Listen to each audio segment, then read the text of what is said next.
গায়ক হচ্ছেন গিয়ে তরুণ বন্দ্যোপাধ্যায়। সালটা 1969 এবং গানটির গীতিকার হচ্ছেন গিয়ে গৌরীপ্রসন্ন মজুমদার এবং সুরকার হচ্ছেন গিয়ে নচিকেতা ঘোষ। তবে এই গানটির পেছনে না একটা গল্প আছে, আমি সেই গল্পটা একটুখানি আপনাদেরকে জানাই। পুজোর গান হিট হচ্ছে, মানে 1969 আগে গান হিট হয়েছে, এরপর পরের বছর পুজোতেও আবার গান করার ইচ্ছে এবং পুজোর জন্য গান মানে করার ইচ্ছে, এবং গৌরীপ্রসন্ন মজুমদার এবং নচিকেতা ঘোষ এবং তরুণ বন্দ্যোপাধ্যায় খুব ভালো বন্ধু।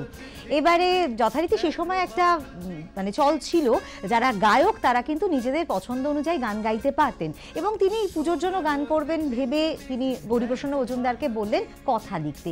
কথাও লেখা হলো এবং সেই কথা লেখার পর সেই কথা নিয়ে যাওয়া হলো নচিকেতা ঘোষের কাছে। এবার নচিকেতা ঘোষ তো সুর করবেন, কিন্তু তিনি গানের কথা দেখে বললেন যে এটা একটা দুর্দান্ত রোম্যান্টিক গান, তো এই গানটা তোমাকে গাইতে হবে না, তোমার দ্বারা হবে না এই গানটা, এমন কিন্তু বলে বসলেন। তখন খুব বিমর্ষ হয়ে পড়লেন তরুণ বন্দ্যোপাধ্যায়। তিনি ভাবলেন যে তিনি তার পুজোর গান হিট করেছে আগের বছরে, এই বছরে তিনি গাইবেন বলে মনস্থির করেছেন এবং এত সুন্দর করে একটা গান লেখালেন, তার দ্বারা হবে না মানেটা কি?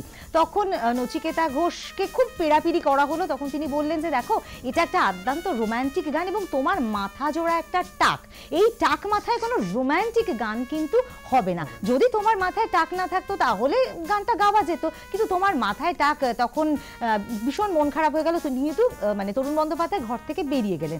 তিনি কোথায় গেলেন নচিকেতা ঘোষ নিছকই মজা করছিলেন, কিন্তু মজাটা বুঝতে পারেননি তরুণ বন্দ্যোপাধ্যায়। তিনি সোজা চলে এসছেন নিউ মার্কেটে এসে তিনি একটা উইক কিনলেন এবং সেই উইক পরে তিনি নচিকেতা ঘোষের সামনে গেলেন। এবার বললেন যে দেখো, আমার মাথায় এবার টাক নেই, এবার যেহেতু টাক নেই তাহলে এবার কি গানটা গাওয়া যাবে? তো এবার টাক ঢেকে ফেলেছি, তাহলে গানটা গাওয়া যাবে তো?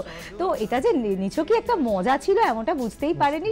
সমস্ত হল জুড়ে যারা ছিলেন সবাই হো হো করে হেসে উঠলেন এবং এমন মজাদার ভাবে কিন্তু এরপর থেকে তিনি মাথায় উইগ নিয়েই তিনি পরবর্তী যা সমস্ত গান গেয়েছেন তিনি সেভাবেই গেয়েছেন। এবং চলো রিনা যে গানটা আমরা শুনলাম, দুর্দান্ত হিট একটা গান, এবং এর সঙ্গে সঙ্গে আরো যে গানগুলো ছিল সেগুলো দুর্দান্ত হিট।